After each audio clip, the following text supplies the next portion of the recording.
नमस्कार, हमारे खास कार्यक्रम चर्चा में आपका स्वागत है। मैं हूं आदित्य श्रीवास्तव। चर्चा में आज बात होगी जन आशीर्वाद यात्रा की। केंद्र सरकार के नए मंत्री बल्कि कहें जिन्होंने हाल के दिनों में मंत्रिमंडल में जगह पाई है, वो जनता का आशीर्वाद लेने के लिए फील्ड पर मौजूद हैं, फील्ड पर पहुंच रहे हैं। जन आशीर्वाद यात्रा जारी है, देश भर में ये जन आशीर्वाद यात्रा चल रही है। मध्य प्रदेश की अगर बात करें तो मध्य प्रदेश में भी मालवा की अगर बात की जाए, महाकौशल की बात की जाए या ग्वालियर चंबल की बात की जाए, तो इन तमाम इलाकों में जन आशीर्वाद यात्रा के तहत तमाम जो केंद्रीय मंत्री हैं, खासकर 3 केंद्रीय मंत्री जो हाल के दिनों में मोदी कैबिनेट में नए नए शामिल हुए हैं, ज्योतिरादित्य सिंधिया उसमें से हैं, एसपीएस बघेल और डॉक्टर वीरेंद्र कुमार, ये 3 केंद्रीय मंत्री लगातार जनता के आशीर्वाद के लिए, जनता तक केंद्र सरकार की जन कल्याणकारी योजनाओं को पहुंचाने के लिए जन आशीर्वाद यात्रा के जरिए जगह जगह पर पहुंच रहे हैं। किस तरीके का उद्देश्य इस जन आशीर्वाद यात्रा के जरिए है और कैसे जनता का आशीर्वाद देने के लिए ये जन आशीर्वाद यात्रा चल रही है, इस पर आज विस्तार से चर्चा करेंगे। हमारे साथ वरिष्ठ पत्रकार सतीश एलिया जी जुड़ गए। सतीश जी, स्वागत करते हैं आपका हमारे साथ इस कार्यक्रम में। सतीश जी, जन आशीर्वाद यात्रा की अगर बात करें तो मध्य प्रदेश में जारी है और 3 केंद्रीय मंत्री जिन्होंने हाल ही में मोदी कैबिनेट में अपनी जगह पाई है और वो अब जनता के आशीर्वाद के लिए फील्ड पर मौजूद हैं और जनता को केंद्र सरकार की जो जन कल्याणकारी योजनाएं हैं उसको पहुंचाने का काम किया जा रहा है। ये ना सिर्फ मध्य प्रदेश में हो रहा है बल्कि देश भर में इस तरह की जन आशीर्वाद यात्राएं चल रही हैं। क्या इसके मायने हैं? देखिए, आपने सही कहा कि देश भर में ऐसी यात्राएं चल रही हैं। महाराष्ट्र में भी ऐसी यात्रा मैंने आज समाचार में देखा था कि महाराष्ट्र में भी इस तरह की यात्रा हो रही है। मुझे ये लगता है ये सरकार का जनता से कनेक्ट है। अगर हम केंद्रीय मंत्रियों के स्तर की बात करें कि केंद्रीय मंत्री जन आशीर्वाद यात्रा कर रहे हैं, लेकिन इसका राजनीतिक मतलब है और राजनीतिक अर्थ भी लगाया जा रहा है। मुझे लगता है भी वो ज्योतिरादित्य सिंधिया बहुत लंबे समय के कांग्रेस के नेता रहे हैं प्रदेश स्तर के, और केंद्र में कांग्रेस की सरकार में वो मंत्री भी रहे हैं और एक बड़ा चेहरा कांग्रेस का मध्य प्रदेश में वो माने जाते हैं। 2018 के चुनाव में जब भारतीय जनता पार्टी को हराकर कांग्रेस की कमलनाथ सरकार जब बनी थी, तो उस चुनाव के अभियान के वो चुनाव अभियान जो समिति थी उसके वो नेता थे, कन्वीनर थे और एक बड़ी उनकी एक छवि थी। लेकिन जैसा हम सबको पता है कि वो सरकार ज्योतिरादित्य सिंधिया की नाराजगी के चलते और लगातार उनको ऐसा लगा कि मेरी उपेक्षा हो रही है, वो बहुत सारे लोग कांग्रेस छोड़कर विधायक बीजेपी में आए और उपचुनावों में वो जीत भी गए। और एक नई भूमिका जिसका कि बहुत लंबे समय तक कांग्रेस के लोग तंज उनके ऊपर कसते थे कि महाराज को आ गए हैं बीजेपी में लेकिन अभी तक दरकिनार है। लेकिन देर आए दुरुस्त आए जिसको हम कहते हैं कि मोदी सरकार में उनको मंत्री बनाया गया और अब मध्य प्रदेश में वो जो यात्रा उनकी निकल रही है उसको भी एक अच्छा वेलकम देखने में आ रहा है। लगातार मैं फोटोग्राफ्स और सारी समाचार जब देख रहा हूँ तो एक वेलकम के रूप में लिया जा रहा है। और अच्छी बात यह है कि मध्य प्रदेश में एक अपेक्षाकृत युवा नेतृत्व हैं वो ज्योतिरादित्य सिंधिया, और एक पूरी की पूरी कांग्रेस का जो हिस्सा उनके साथ बीजेपी में आया है उसको भी कहीं ना कहीं एकसार होने का एक मौका मिल रहा है। और हम ये कह सकते हैं कि इसके पहले मध्य प्रदेश में जैसे हमने 2013 के चुनाव के पहले या 18 के चुनाव के पहले शिवराज सिंह चौहान की जन आशीर्वाद यात्राएं, इसी नाम की शीर्षक की यात्राएं देखी हैं और उनका मकसद जनता से कनेक्ट होने का था और उसका उनको लाभ भी मिलता रहा है। देखना यह है कि ज्योतिरादित्य सिंधिया की जन आशीर्वाद यात्रा उनको प्रदेश की भाजपा में या जो अगला चुनाव 2023 में होगा उसको उनको किस तरह की भूमिका के लिए आगे तैयार कर रहा है। सतीश जी, आपने एक बहुत अच्छा जिक्र किया कि इससे पहले हमने शिवराज सिंह चौहान की जन आशीर्वाद यात्रा भी देखी है और उसमें तमाम मंत्री भी होते थे राज्य सरकार के, मुख्यमंत्री तो खुद एक चेहरा होते ही होते थे। लेकिन ये जन आशीर्वाद यात्रा केंद्रीय मंत्रियों की है और केंद्रीय मंत्रियों में भी वो मंत्री जो नए चेहरे हैं। इस बार पूरे देश भर में वो वही चेहरे जा रहे हैं। इसके पीछे क्या मकसद हो सकता है? क्या आपको लगता है कि क्योंकि जब मंत्रिमंडल का विस्तार हुआ था, इन तमाम चेहरों को जब शामिल किया गया तो पूरा एक समीकरण था, कई सारे फैक्टर उसके अंदर दिखाई दे रहे थे। उन तमाम फैक्टर्स जो सरकार की मंशा थी उस मंत्रिमंडल में उन चेहरों को शामिल करने की, वो जनता तक पहुंचे, ये भी इसके पीछे एक फैक्टर हो सकता है। निश्चित रूप से। देखिए, आप देखेंगे कि ज्योतिरादित्य सिंधिया की हम चूंकि मध्य प्रदेश में बैठ के बात कर रहे हैं तो ज्योतिरादित्य सिंधिया, मैंने भी जैसा कि कहा कि कांग्रेस से भारतीय जनता पार्टी में आए थे, एक पूरा विचारधारा का शिफ्ट हम उसको कह सकते हैं, वो उसमें पूरी तरह से एक सार हो गए हैं। ये मैसेज जनता में देना जरूरी था एक तो ये, और केंद्र की सरकार लगातार काम कर रही है। जैसे कि बार बार मोदी जी भी कहते हैं, भारतीय जनता पार्टी के जो राष्ट्रीय अध्यक्ष हैं वो भी, गृह मंत्री अमित शाह भी कहते हैं डबल इंजन की सरकार। तो ये संदेश देना भी जरूरी है कि हमारे प्रदेश की जहां जहां सरकारें हैं बीजेपी की, वहां केंद्र में जो मंत्री हैं उस प्रदेश उस स्टेट के नेता, वो डबल इंजन की सरकार असल में कर कह रही है। वो कोई मंत्री केंद्र का मंत्री बताएगा तो वो ज्यादा बेहतर बताएगा। एक उदाहरण मैं आपको देना चाहता हूं। नॉर्मली जैसा कि एक धारणा थी, एक ऐसा राजनीतिक बात की जाती थी कि भारतीय जनता पार्टी में दूसरे दल का जो नेता आता है उसको उस तरह से पद नहीं मिलते हैं। वो असम में भी भारतीय जनता पार्टी ने जैसे हेमंत बिस्वा शर्मा को मुख्यमंत्री बनाया, वो भी कांग्रेस से आए थे। तो भारतीय जनता पार्टी अन्य दलों से आए हुए लोगों को अपने में एक सार न केवल कर रही है बल्कि उनको आगे बढ़ा रही है।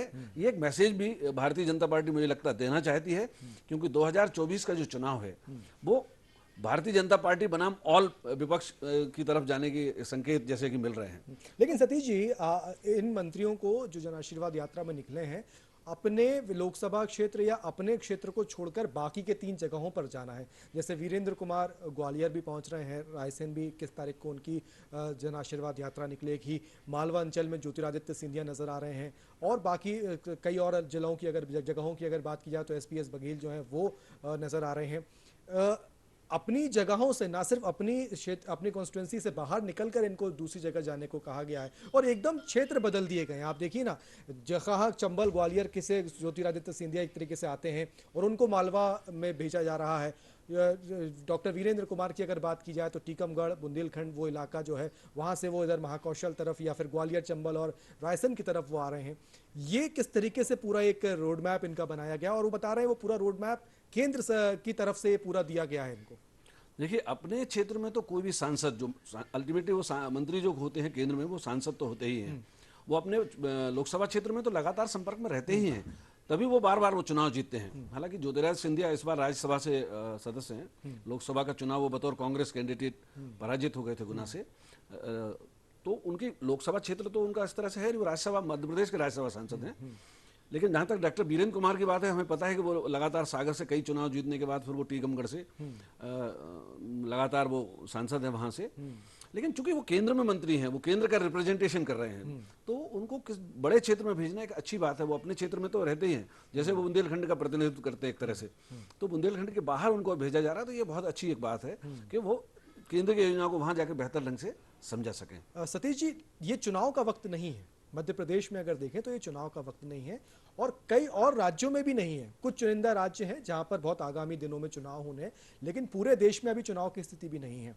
ऐसे में ये जो पूरी जन आशीर्वाद यात्रा अलग अलग राज्यों में भी चल रही है, इसको किस नजरिए से देखा जाए? क्या ये माने कि, लेकिन चुनाव के आप बहुत दूर भी नहीं है देखा जाए तो, लगभग आधा से ज्यादा टेन्योर लगभग जो है वो केंद्र की सरकार को इस टेन्योर में हो चुका है। क्या आपको लगता है कि एक फीडबैक लेने की भी यात्रा हो सकती है कि जन आशीर्वाद के नाम पे ये पता करिए जाके उन मंत्रियों को ये कहा जा रहा है कि जनता के पास क्या उन योजनाओं का लाभ पहुंच रहा है और नहीं पहुंच रहा है, और क्या उसका फीडबैक जनता की तरफ से आ रहा है? क्या ये भी इसको मान सकते हैं? बिल्कुल, और मुझे लगता है कि ये लोकतंत्र में बहुत एक अच्छी प्रक्रिया है। आप जनता से वोट लेते हैं, और एक आम धारणा है हमारे देश में कि नेता वोट लेते हैं, सरकार बन जाती है और फिर 5 साल पलट कर नहीं देखते हैं। मुझे लगता है कि प्रधानमंत्री मोदी इस अवधारणा को भी पूरी तरह से खारिज करना चाहते हैं। जैसे कि उनका कार्य करने का तरीका है कि सबका साथ, सबका विकास, अब उन्होंने एक बात और उसमें कह दी है कि सबका प्रयास। तो वो लोग इस चीज को किस तरह से ले रहे हैं, ये फीडबैक वापस पहुंचना चाहिए। योजनाएं तो बहुत अच्छी होती हैं, मुझे लगता है कि कोई भी योजनाओं में, ज्यादातर योजनाएं अच्छी होती हैं, उनमें खामियां नहीं होती हैं, लेकिन लोगों तक वो उस तरह से नहीं पहुंचती हैं। लोगों की जो बात होती है, लोग उस पर जो कहना चाहते हैं, जो चैनल्स हैं आमतौर पे, वो फीडबैक वापस उस तरह से नहीं जा पाता है। तो जन आशीर्वाद यात्रा का एक मकसद ये भी मुझे लगता है कि होगा, और होना भी चाहिए, कि लोग क्या सोच रहे हैं। एक तरफा संवाद तो नहीं है, लोगों को दिक्कत क्या है, या लोग और क्या आकांक्षा है लोगों की, लोग और क्या चाहते हैं, ताकि सरकार ने जो कदम बढ़ाए हैं आगे बढ़ने की तरफ, देश को आगे ले जाने की तरफ, उसको कैसे ले जाया जा सकता है। आज आशीर्वाद तो लेना ही, और जन आकांक्षाओं को भी पहचानना है, उसको परखना है। सतीश जी, हमारे साथ ग्वालियर से हमारे संवाददाता नवीन नायक इस वक्त जुड़ गए हैं। नवीन, आपका रुख करेंगे। आज जन आशीर्वाद यात्रा ग्वालियर में भी देखने को मिल रही है, किस तरीके का रुख नजर आ रहा है? ग्वालियर की अगर बात की जाए, जहां तक मेरी जानकारी डॉक्टर वीरेंद्र कुमार वहां पर मौजूद हैं, और किस तरीके की ये पूरी जन आशीर्वाद यात्रा शहर में निकल रही है? आदित्य जी, मैं आपको बताऊं कि जिस तरीके से जो उद्देश्य था प्रधानमंत्री मोदी जी और भाजपा राष्ट्रीय अध्यक्ष जेपी नड्डा जी का, कि जो जन आशीर्वाद यात्रा निकाली जाएगी, जो नवनियुक्त जो केंद्रीय मंत्री गण हैं उन लोगों को संसदीय क्षेत्रों में भेजे जा रहा है, तो जो मकसद था उस मकसद का कहीं ना कहीं यहाँ पर उपयोग होता हुआ दिखाई दे रहा है। आज ग्वालियर में वीरेंद्र कुमार जो केंद्रीय मंत्री हैं, वीरेंद्र कुमार, उनकी आज यहाँ ग्वालियर से जो जन आशीर्वाद यात्रा है उसका शुभारंभ हुआ है और काफी अच्छा रुझान भी देखने को मिला है, क्योंकि इससे कई चीजें दिख रही हैं कि जहां एक तरफ जो जन कल्याणकारी जो योजनाएं हैं और जो उनको जन जन तक पहुंचाने की बात करें, या फिर जो पार्टी कार्यकर्ता हैं उनके बीच में एक पहचान बढ़ाने की बात करें, तो वो यहाँ पर दिखाई भी दे रहा है। क्योंकि आज सुबह से इनकी यात्रा शुरू हुई ग्वालियर में और अभी रात तक चलेगी और उसके बाद फिर आगे के लिए प्रस्थान करेगी। तो सुबह से ही जो कार्यकर्ता हैं बीजेपी के, वो और सभी लोग काफी उत्सुक और काफी मतलब उत्साहित हैं इन चीजों को लेके, और काफी कदम से कदम मिला के मतलब काफी उत्साह के साथ इस जन आशीर्वाद यात्रा को निकाल नवीन, रहे हैं। भाषणों में क्या सुनाई दे रहा है? जो भाषण केंद्रीय मंत्रियों के द्वारा जो दिए जा रहे हैं जन आशीर्वाद यात्रा में, उनमें क्या कहा जा रहा है, किन बातों को बताया जा रहा है जनता को, और क्या कुछ फीडबैक भी लिया जा रहा है उनसे?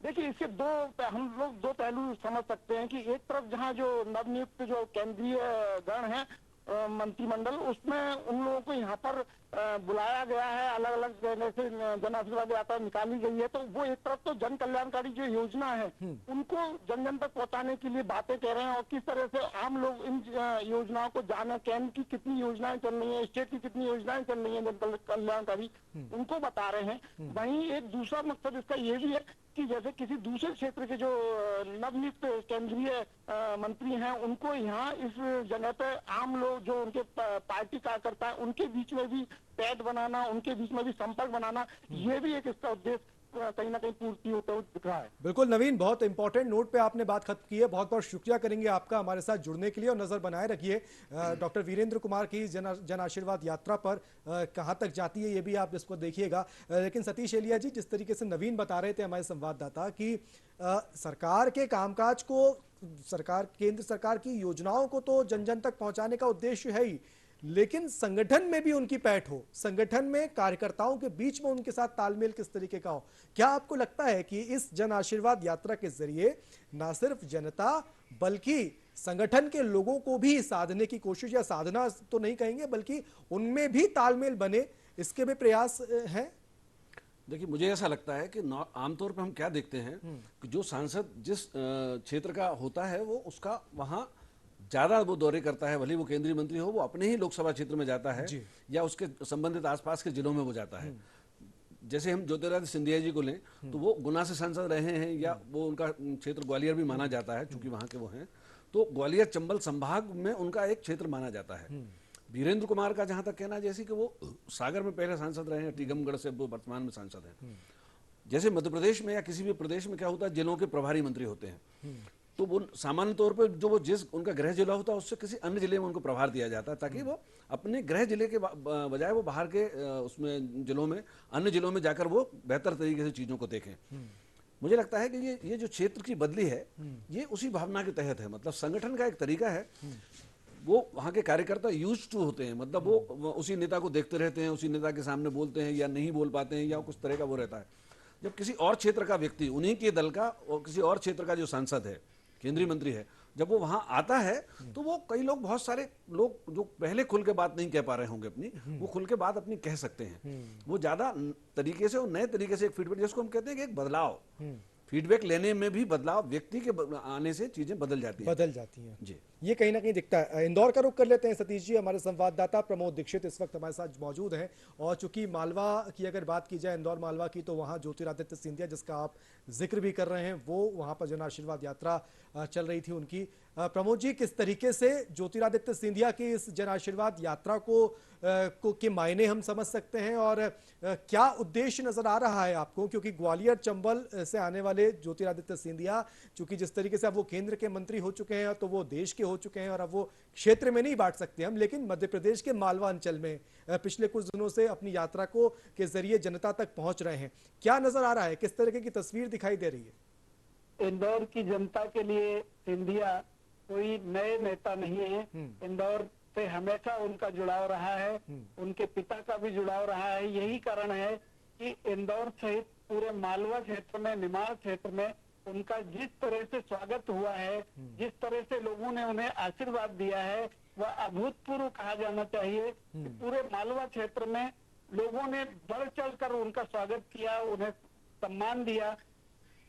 सिंधिया जी की एक विशेषता यह भी है कि लोगों के बीच में वे जा रहे हैं, केंद्र की योजनाएं और राज्य सरकार की योजनाओं के बारे में लोगों को जानकारी दे रहे हैं, लोगों से फीडबैक ले रहे हैं, वहीं उनकी समस्याएं भी सुन रहे हैं। आज इंदौर पहुंचे हैं श्री सिंधिया जी, और इंदौर पहुंचने के बाद उन्होंने पत्रकारों से भी चर्चा की और केंद्र सरकार की योजनाओं की, राज्य सरकार की योजनाओं के बारे में जानकारी दी है।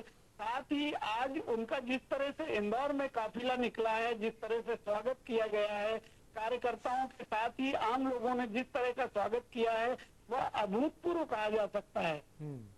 प्रमोद जी, किस तरीके का तालमेल संगठन की अगर बात की जाए, भाजपा मालवा के जो भाजपा संगठन है उसकी अगर बात की जाए, इंदौर की बात की जाए, तो वो दिखाई दे रहा है, क्योंकि जनता से तो मिल ही रहे हैं, खासकर कार्यकर्ताओं से भी संवाद चल रहा है उनका लगातार, जो स्थानीय कार्यकर्ता हैं, जो ग्राउंड लेवल पर काम कर रहे हैं। जी हाँ, ये पहली बार दिखाई दे रहा है कि इंदौर में भी सारे भारतीय जनता पार्टी के अलग अलग गुट भले ही हों, लेकिन एक साथ मिलकर सिंधिया जी के स्वागत में सभी एक साथ हैं और सभी ने पूरी व्यवस्था की है। यही कारण है कि पूरा संगठन मजबूत दिखाई दे रहा है मालवा क्षेत्र में, और इंदौर में भी सारे भारतीय जनता पार्टी के नेता आज सिंधिया जी का स्वागत करने के लिए तत्पर हैं और बहुत ही भव्य स्वागत इंदौर में हो रहा है। जी, बहुत बहुत शुक्रिया करेंगे प्रमोद दीक्षित जी हमारे साथ जुड़ने के लिए, और नजर बनाए रखिए आप भी ज्योतिरादित्य सिंधिया की इस जन आशीर्वाद यात्रा की। लेकिन सतीश जी, जिस तरीके से राज्य सरकार के सहयोग की अगर बात करें, डबल इंजन की सरकार की चर्चा तो आप कर ही रहे थे। हमने देखा कि जब ग्वालियर, चंबल में और उनसे मुरैना उस तरफ इलाकों में जब ये आशीर्वाद यात्रा पहुंच रही थी, तब नरेंद्र सिंह तोमर भी वर्चुअली कुछ जगहों से जुड़े थे। इसके अलावा मालवा की अगर बात की जाए तो वहाँ से भी जो मालवा के नेता हैं वो भी जुड़ रहे थे। राज्य सरकार ने भी एक पूरा रोड मैप बना के दिया है कि जो प्लान इन तमाम केंद्रीय मंत्रियों का जन आशीर्वाद यात्रा के जरिए तमाम अलग अलग जगहों पे जाने का है, तो वहाँ पर राज्य सरकार के भी मंत्री वहाँ पर मौजूद हैं। राज्य सरकार का किस तरीके से कोऑर्डिनेशन आपको नजर आ रहा है इसमें? देखिए, राज्य सरकार के मंत्री जिन जिन क्षेत्रों में केंद्रीय मंत्री जा रहे हैं, वहाँ राज्य सरकार के जो मंत्री हैं, वहाँ के जिलों के प्रभारी जो मंत्री हैं, न केवल राज्य सरकार के बल्कि जो भाजपा का मध्य प्रदेश का संगठन है उसमें भी उन्होंने प्रभारी बनाए हुए हैं। जैसे ज्योतिरादित्य सिंधिया के प्रभारी प्रदेश उपाध्यक्ष जो हमारे भोपाल के पूर्व महापौर हैं आलोक शर्मा, उसके प्रभारी हैं वो यात्रा के, वो लगातार उनके साथ में हैं और उनकी नीचे की पूरी टीम है। सिंधिया जी जहाँ जाने वाले होते हैं उसके पहले वहाँ तैयारी हो जाती है। तो एक तरह से हम ये कह सकते हैं कि ये तीन त्रिआयामी इसको हम कह सकते हैं, केंद्र सरकार भी है, राज्य सरकार भी है और भाजपा का प्रदेश का संगठन है, प्रदेश के पदाधिकारियों को भी जिम्मेदारी दी गई है। तो भारतीय जनता पार्टी, जैसे मैं हमेशा कहता हूं, कई सारे चैनलों पर बातचीत होती है, भारतीय जनता पार्टी एकमात्र ऐसी पार्टी है जो 365 दिन चुनाव की तैयारी में रहती है। तो इसको आप चुनाव की तैयारी या चुनाव अभियान भी कह सकते हैं एक तरह से, और जनता उसको उस तरह से लेती भी है। लगातार जो पीपुल्स टच होता है उसका फायदा भारतीय जनता पार्टी को। क्या ये चुनाव का बिगुल बच चुका है जन आशीर्वाद यात्रा के जरिए, ये माना जा सकता है, क्योंकि 365 दिन तैयारी रहती है बीजेपी की, लगातार चुनाव मशीन की तरह काम करती है। और चुनाव का बिगुल बजाया है नए लोगों से, नए चेहरों से, उन नए वो लोग जो तमाम अलग अलग जगहों से चुनकर आए हैं और इस संगठन में एक तालमेल के साथ इस सरकार में, इस मंत्रिमंडल में शामिल हुए हैं। ये भी एक कारण इसका हो सकता है, चाहे वो युवाओं की बात की जाए, ब्यूरोक्रेट्स की बात की जाए, चाहे अलग अलग जातियों से जो लोगों को चुना गया है इस पूरे मंत्रिमंडल की अगर बात की जाए, उनको जो प्रतिनिधित्व देने की कोशिश की गई है, महिलाओं को जो प्रतिनिधित्व देने की कोशिश की गई है, ये तमाम बातें हैं जो बताएंगे कि जनता तक की किस तरीके से सत्ता और संगठन दोनों मिलकर एक किस पॉलिसी पे काम कर रहे हैं। बिल्कुल, जैसे हम देख रहे हैं कि जाति के आरक्षण की एक बात लगातार हो रही थी, ओबीसी के आरक्षण की जैसे बात हो रही थी, केंद्र सरकार ने एक बिल पास करा दिया और ये जिम्मेदारी राज्यों की तरफ दे दी है। कौन पिछड़ा वर्ग की जातियां कौन सी होंगी, वो राज्य तय करेंगे। इस समय पूरे देश में ओबीसी का जो मुद्दा है वो एक राजनीति का केंद्रीय बिंदु बन गया है। हम देख रहे हैं लगातार नीतीश कुमार भी इस बारे में बोल रहे थे, बिहार के जो कि भाजपा के सहयोग से वहाँ उनकी सरकार बनी है और वो प्रधानमंत्री से 23 तारीख को मिलने वाले भी हैं। तो मध्य प्रदेश की राजनीति में भी ओबीसी एक बड़ा मुद्दा है। कांग्रेस भी लगातार ओबीसी के आरक्षण की बात कर रही है। तो हम देखेंगे जन आशीर्वाद यात्रा में जो केंद्र के मंत्री हैं या बीजेपी के लोग जो उनके साथ में हैं, वो भी ओबीसी की बात कर रहे हैं कि ओबीसी पे, और अभी हमने पिछले दिनों विधानसभा में भी देखा कि ओबीसी को लेकर बड़ा हंगामा हुआ और उसको लेकर आमना सामना भी हुआ, और मुख्यमंत्री ने बड़े जोर देकर कहा कि कांग्रेस की कमलनाथ सरकार ने ओबीसी को धोखा दिया है, और कांग्रेस का कहना था कि बीजेपी ने नहीं होने दिया है। तो इस जन आशीर्वाद यात्रा में, जिसको हम कहते हैं चुनाव अभियान भी कह पत्रकारों के सकते हैं, सवाल भी आ रहे होंगे, इसको बिल्कुल, जवाब आ रहा निश्चित रूप होगा। रायसेन का रुख कर लेते हैं सतीश जी। हमारे संवाददाता विनीत माहेश्वरी इस वक्त रायसेन से हमारे साथ जुड़ गए हैं। विनीत, 21 तारीख को डॉक्टर वीरेंद्र कुमार पहुंचने वाले हैं आपके यहाँ, और अभी बात की जाए तो ग्वालियर में उनकी जन आशीर्वाद यात्रा चल रही है। क्या तैयारियां हैं रायसेन में, खासतौर से अगर बात की जाए तो? आदित्य जी, मैं आपको बताना चाहूंगा कि रायसेन जिले के ग्राम दीवानगंज में भोपाल से होते हुए जन आशीर्वाद यात्रा 21 अगस्त 2021 दिन शनिवार की सुबह 9 बजे रायसेन की सीमा में प्रवेश करेगी। और जन आशीर्वाद यात्रा में केंद्रीय मंत्री डॉक्टर वीरेंद्र कुमार शामिल होंगे। दीवानगंज, सलामतपुर, सांची होते हुए विदिशा जिले में यह जन आशीर्वाद यात्रा प्रवेश करेगी। रायसेन जिले में जन आशीर्वाद यात्रा को लेकर तैयारियां जोर शोर से प्रारंभ कर दी गई हैं। ग्रामीण स्तर पर भाजपा की बैठकों के माध्यम से अधिक लोगों को 21 अगस्त को आने वाली जन आशीर्वाद यात्रा में जोड़ने के लिए भाजपा के कार्यकर्ता जुटे हुए हैं। जन आशीर्वाद यात्रा में केंद्रीय मंत्री वीरेंद्र कुमार द्वारा प्रधानमंत्री नरेंद्र मोदी द्वारा गरीबों के हितों में चलाई जा रही विभिन्न जन कल्याणकारी योजनाओं की उपलब्धियां बताई जाएंगी। जी, धन्यवाद विनीत। नजर बनाए रखिए, 21 तारीख को आपके यहाँ पहुंचने वाली है, आप बता रहे हैं, उस पर लगातार अपनी नजर रखिएगा और खबर हम तक पहुंचाइएगा। बहुत बहुत शुक्रिया फिलहाल आपका। लेकिन सतीश जी, ये तो बात भारतीय जनता पार्टी के जन आशीर्वाद यात्रा और केंद्र सरकार के जो मंत्री हैं उनकी इस यात्रा की जरूरत है, लेकिन विपक्ष कहाँ है? चुनाव, हम जो कह रहे हैं ना कि 365 दिन बीजेपी अगर चुनावी मोड में रहती है, तो मध्य प्रदेश की अगर बात करें तो कांग्रेस जो मुख्य विपक्षी दल है वो कहाँ है? वो तो कहीं दिखाई नहीं दे रहा, लग रहा है। नहीं, अभी हमने देखा युवा कांग्रेस का एक बड़ा प्रदर्शन हमने भोपाल में देखा था। बीच बीच में वो भी सक्रिय होते हैं, और उनको सक्रियता, मुझे लगता है कि उनको यदि भारतीय जनता पार्टी के मुकाबले में चुनाव कड़ाई से लड़ना है, मजबूती से लड़ना है और उनको चुनौती देनी है, तो उनको अपनी सक्रियता बढ़ानी होगी। यूथ कांग्रेस का प्रदर्शन इसकी एक मिसाल है। उनमें एक बड़ा प्रदर्शन भोपाल में हुआ था, और ये बिल्कुल तय बात है कि केंद्र की सरकार की बहुत अच्छी योजनाएं हैं, मध्य प्रदेश सरकार भी लगातार अच्छी योजनाएं बनाती है। इसके बावजूद लोगों को दिक्कतें तो लोगों को होती ही हैं, लोग परेशान भी होते हैं, क्योंकि निचले स्तर तक योजनाओं में पहुंचने में, उनको लाभ मिलने में लोगों को समस्या रहती है। विपक्ष का दायित्व ये है कि वो सरकार की खामियां जनता के सामने लाए, और जनता की जो परेशानियां हैं, जनता की जो दिक्कतें हैं, उनको लेकर सामने आए। जैसे भी हम देख रहे हैं, बरसात का मौसम है और मध्य प्रदेश में सड़कों की हालत बहुत खराब हो गई। हम भोपाल शहर में अगर देखेंगे तो राजधानी में भी बहुत खराब स्थिति सड़कों की हो गई है। हम कह सकते हैं कि बारिश के कारण ऐसा हुआ है, लेकिन विपक्ष का ये काम है कि वो सरकार को बताए जनता को। उसके सामने मुद्दे तो बहुत हैं, लेकिन उस तरह से वो विपक्ष रिस्पॉन्ड करता नहीं चाहिए, वो आ नहीं रहा है, करना चाहिए। सतीश जी, दतिया का रुख कर लेते हैं। हमारे एक और संवाददाता इस वक्त जुड़ गए हैं, मनोज गोस्वामी। मनोज जी, किस तरीके से दतिया में जन आशीर्वाद यात्रा की अगर बात की जाए तो वो उसकी तैयारियां, उसकी रूपरेखा, उसकी पूरी जो पूरा उद्देश्य है, क्या वो देखने को मिल रहा है?